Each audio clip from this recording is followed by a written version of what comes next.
3.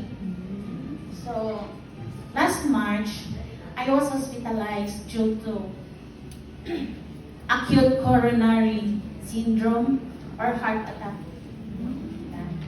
Because, sabi ni Doc, when the results came, taas ang ako ang cholesterol.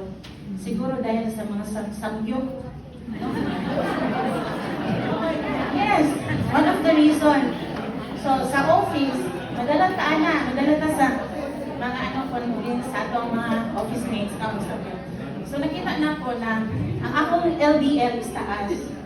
So, during that time, so for awareness lang, no, labi na sa mga babae rin, ang symptoms na ko is sakit kaayo ako ang left na arm. And then, nagka-short breath ko. And, abilang na ko to, tungod sa kape. Kasi nag-coffee ko sa office. Kanang 3-in-1. Or kanang bisan katong stick. So, nag-palpitate. So, pag ato lang sa clinic, itagaan ko lang clinic. So, nagbaba, nag-subside ako ang, So, isa po, kaning pagpanukab na to, sige pong tukab. Sige pong panukab. So, wala lang to. Abilang na ko sa acid ko, juice, sa kape.